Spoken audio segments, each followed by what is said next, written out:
Hi, నేను మీ పల్లెటూరు మారుతి. ఇవాళ నేను మీకు చింతపండు పులిహార చేసి చూపిస్తానండి. ఇదిగోండి, నేను ఒక 150 గ్రాముల చింతపండు తీసుకుని శుభ్రంగా క్లీన్ చేసుకుని కడుక్కుని వేడి నీళ్ళలో నానబెట్టుకుని గుజ్జు తీసి పెట్టుకున్నానండి. గుజ్జులో మిక్సీకి వేసుకున్నాను.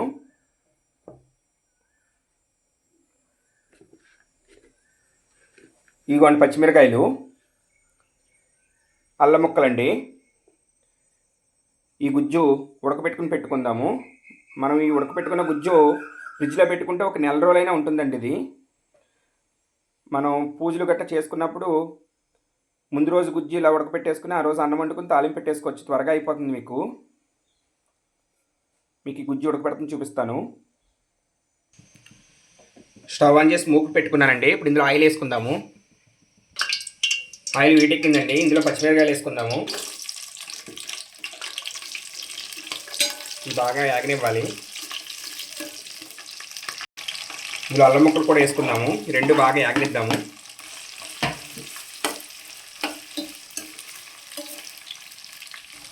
నేను ఈ పచ్చిమిరకాయలు మధ్యలో చీరుకున్నానండి. మీకు కావాల్సి సగం ముక్క మీద కట్ చేసుకోవచ్చు. నేను ఇలా చీరుకు పెట్టుకున్నాను. ఈ చింతపండు గుజ్జులో బాగా ఉడికి చాలా బాగుంటాయండి.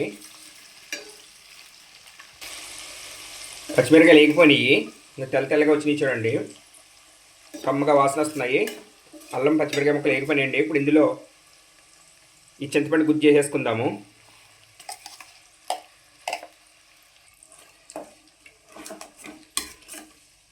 ఈ చింతపండు గుజ్జుని ఈ నూనెలో బాగా ఉడకనిద్దామండి. ఈ గుజ్జులో పచ్చిమిరకాయలు బాగా ఉడికి చింతపండు పీల్చుకుని చాలా కమ్మగా ఉంటాయి పచ్చిమిరకాయలు ఇలా ఉడికించుకుంటాం వల్ల. నేను ఇందులో ఒక స్పూను పసుపు వేసుకుంటున్నాను. నేను ఇందులో రుచికి సరిపడగా కల్లుప్పు వేసుకుంటున్నానండి.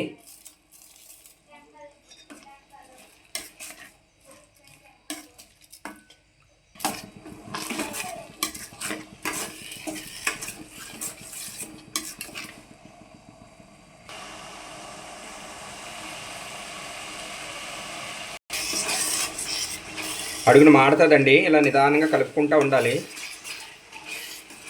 ఇది దగ్గర పడుతుంది.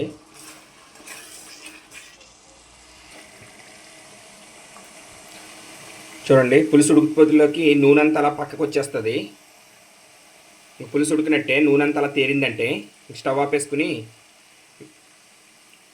పులుసు పక్కనెట్టేసుకుందాము. ఇదిగోండి, నేను పులిహారకి 2 గ్లాసులు బియ్యం పెట్టుకుని 4 నీళ్ళు వేసుకుని ఉడికించుకున్నాను. ఇది కొంచెం చల్లారి పెట్టుకుందామండి.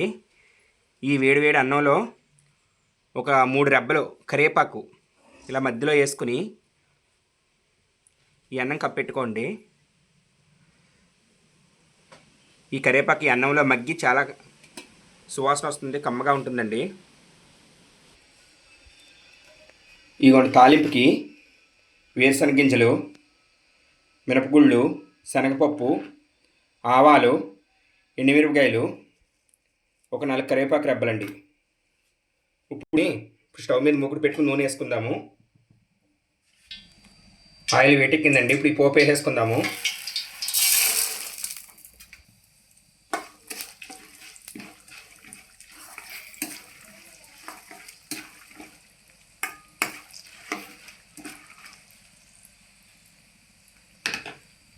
పోపు సాకు మేగిందండి. ఇప్పుడు ఇందులో ఎండుమిరకాయలు ముక్కలు వేసేసుకుందాము.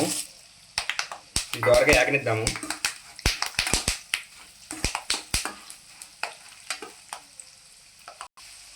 కొంచెం పసుపు వేసుకుంటానండి. ఉప్పు వేసుకున్నాను. కొంచెం పసుపు కూడా వేసుకుంటాను. ఉప్పు పసుపు కొంచెం చూసి వేసుకోండి. ఆల్రెడీ పులుసులో వేసుకున్నాం కదా మనం. ఈ తాలింపులు వేసుకుంటే సువాసన బాగుంటుంది. తాలింపు బాగుంటుందని వేస్తున్నాను. ఇందులోనే ఒక 2 పచ్చిమిరకాయలు వేసుకుందామండి. మనం ఆల్రెడీ పులుసులు వేసి ఉడకేసుకున్నాము. కొంతమంది 2 సరిపోతాయి.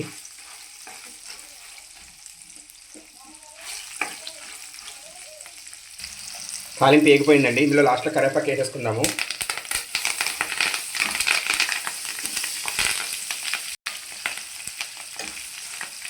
స్టవ్ ఆపేసుకుందాము. తాలింపు వేగిపోయిన స్టవ్ ఆపేసుకుందామండి. ఇప్పుడు అన్నంలో తాలింపు మొత్తం వేసేసుకుందామండి.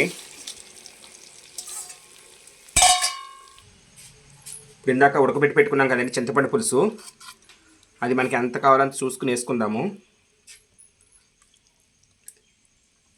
ఇది పక్కన పెట్టేసుకుందాము. ఎంత బాగా కలుపుకోవాలి.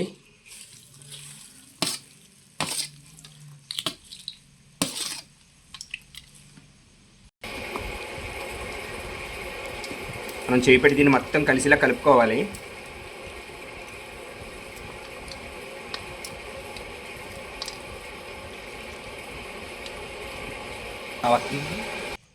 ఇది మొత్తం ఇలా కలిసి లాస్ట్లో కొత్తిమీర చింపుకుందాము. కొత్తిమీర కాలితే వేసుకోవచ్చండి, లేకపోతే లేదు, మీరు మీ ఆప్షనల్. ఆవు పిండి నేను ఒక 2 స్పూన్లు ఆవు పిండి వేసుకుంటున్నాను. కమ్మగా ఉంటుందండి చింతపండు పులిహోరలో ఆవు పిండి.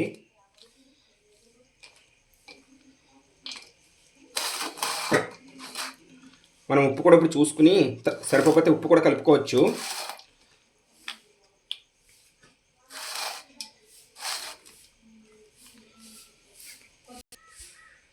నాకు ఇదికోండి ఇంకా ఇంత చింతపండు గుజ్జు మిగిలింది.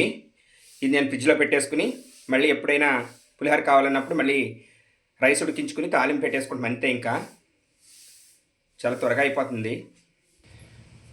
ఇదిగోండి చింతపండు పులిహోర రెడీ. ఈ వీడియో కనుక మీకు నచ్చినట్టయితే లైక్ చేయండి, షేర్ చేయండి, సబ్స్క్రైబ్ చేసుకోండి.